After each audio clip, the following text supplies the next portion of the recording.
ini yang paling jahanam di antara semua lemak yang jahat gitu. Apa tuh? Trans fat, lemak trans. Apa tuh lemak trans? Lemak trans itu adalah sebenarnya lemak trans ini merupakan jenis lemak yang dibuat oleh manusia. Jadi si lemak, si minyak, minyak itu kalau disimpan lama jadi apa? Jadi lemak. Enggak ya? Susah ya. Jadi tengik. Oke, jadi tengik ya. Baunya nggak enak, rasanya nggak enak gitu. Nah kalau misalnya pabrik bikin gorengan, bikin keripik deh, kan digoreng. Pokoknya makanan-makanan yang digoreng atau makanan-makanan yang menggunakan minyak dalam bahan bakunya, kalau disimpan lama tengik. Nah biar nggak tengik, maka si minyak ini diubah, diakalin dalam tanda kutip, dimasukkan ion hidrogen ke dalamnya sehingga dia berubah menjadi lemak trans. Itu yang paling jahat.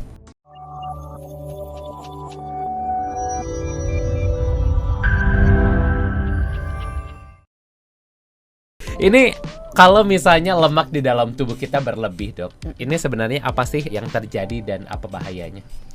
Yang terjadi makin lama makin gemuk ya. Iya. Dan tentunya secara tidak proporsional. Kan ada tuh yang kalau mungkin orang lagi nge-gym bulking, jadi ngegedein itu kan proporsional, sehat. Itu padat. Oh, itu padat ya. Tapi kalau misalnya berlemak jadi nggak proporsional gitu. Bukan besarnya, bukan besar yang padat, tapi gitu ya, bergelambir. Nah semakin berumur, sialnya si lemak-lemak ini punya tempat favorit. Oh, jadi mereka udah semakin bisa memetakan ya. Kayaknya yang di sini enak deh ya. Iya. Jadi tinggalnya mau area-area yang area mana? Nah, makin berumur, si lemak ini makin berkumpul di area perut. Jadi kalau berlebihan lemak itu, pertama munculnya kegemukan. Nah, makin berumur, kegemukannya itu di area perut. Oke, artinya itu yang menjelaskan ya, Dok ya, kenapa banyak orang semakin usianya senior nih perutnya semakin buncit. Iya. Dan ini gimana cara tapi mengatasinya, Dok? bisa dicegah kok. Satu episode caranya? lagi nanti. Satu episode lagi nanti ya. Oke, itu tadi semakin bertambahnya usia, ini ternyata lemak-lemak sudah punya tempat favorit nih ya, bisa bertambah gemuk. Ya, kalau mau nggak gemuk tadi ya tinggal makannya diberesin, olahraganya diberesin, tidurnya diberesin, ngemilnya dibatasin. Nggak bilang nggak boleh ngemil ya, tapi ngemilnya dibatasin dan dipilih ngemilnya apa. Nah tadi akibat berlebihan, 1, obesitas. 2, meningkatkan resiko berbagai penyakit di jantung, di liver, di hati. Yang di jantung apa? Kalau lemaknya tinggi, biasanya kolesterol ngikut, trigliserida ngikut, sehingga penyakit-penyakit jantung naik resikonya. Terus perlemakan hati naik juga resikonya. Efeknya domino ya. Terus resiko kena diabetes naik juga. Jadi termasuk resiko kena beberapa jenis kanker naik juga. Serem kan? Lumayan ya. Ternyata efeknya bukan cuma domino tapi juga bisa fatal kalau misalnya kita tidak segera tangani ya. Makanya bukan berarti tidak dimusuhi kemudian boleh dimakan banyak-banyak gitu.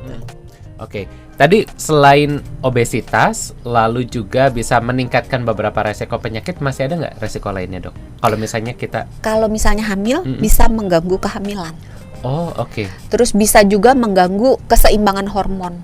Jadi kemana-mana ya. Memang ini ternyata kadang ke Tanjung Priuk, kadang nanti ke kota gitu, ke Palmerah. Nah, tapi balik lagi soal ke tema kita, Dok. Kita tadi lagi ngomongin soal minuman yang bisa menghancurkan lemak di dalam tubuh. Ada nggak sih minuman-minuman yang bisa memecah lemak di dalam tubuh dan apakah ini segitu signifikannya? Sebenarnya ada beberapa minuman yang bisa membantu ya, bukan langsung menghancur. Hanya membantu, bukan berarti minum besoknya langsung lemaknya luntur gitu ya. Itu bukan sabun cuci piring yang dicuci langsung luntur lemaknya. Melunturkan lemak itu butuh waktu dan butuh usaha yang lebih daripada sekedar minum. Tetapi dengan minum minuman tertentu, maka proses penghancuran lemak berjalan lebih mudah dan lebih cepat. Kayak air hangat contohnya, Dok. Katanya bisa menghancurkan lemak, benar nggak sih? Tergantung air hangatnya ini apa.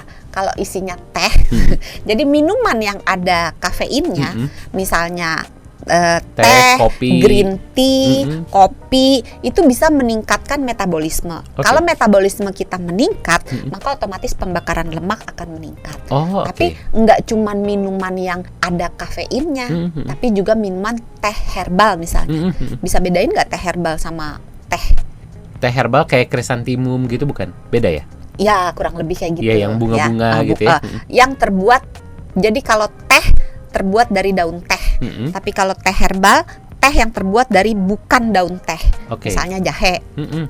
Teh jahe itu bisa meningkatkan metabolisme dan bisa membantu pembakaran lemak. Teh jahe tuh wedang jahe gitu ya? Sama nggak? Beda ya? Itu ada gulanya coy. Oh itu ada gulanya ya kalau gitu ya?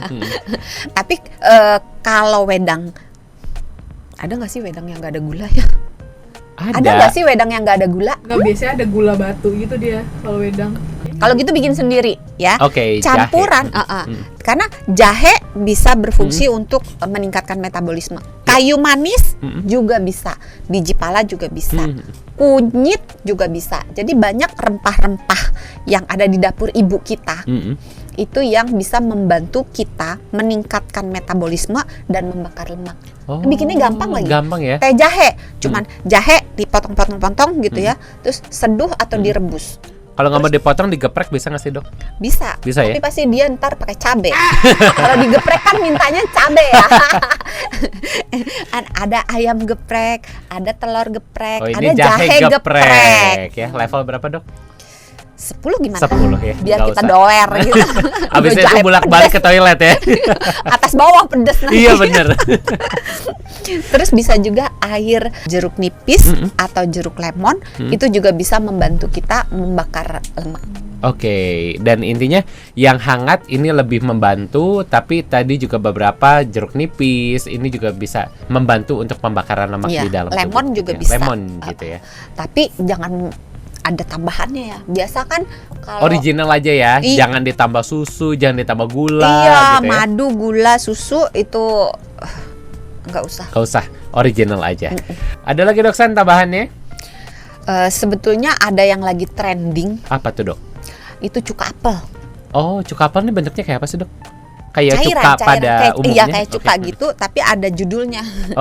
Kalau cuka biasa kan judulnya cuka doang. Kalau cuka apel ada judulnya gitu, cuka apel atau vinegar gitu. Jadi itu bisa membantu meningkatkan metabolisme, bisa mengatur gula darah dan pada akhirnya bisa membantu pembakaran lemak.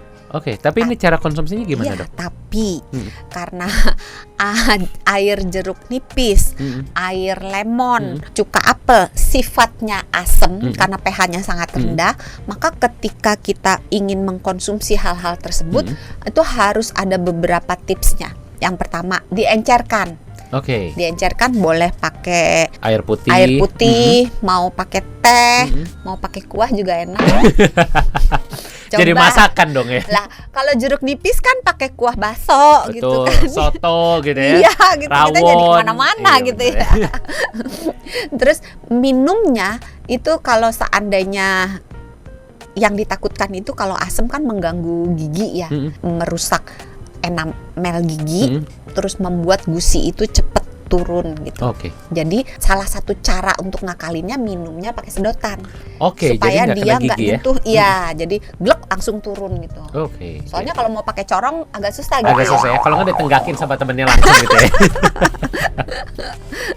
Dok San, ini sudah banyak perbincangan. Semoga bermanfaat bagi sahabat Sonora yang tengah menyaksikan kali ini. Dan tentunya untuk Anda sahabat Sonora, terima kasih sudah setia bersama dengan kami. Dan buat Anda yang merasa informasi ini bermanfaat, jangan lupa di like, di share, supaya video ini juga bermanfaat bagi para sahabat Sonora yang lainnya. Kita harus akhiri dulu sampai di sini. Dan seperti biasa, apa dok?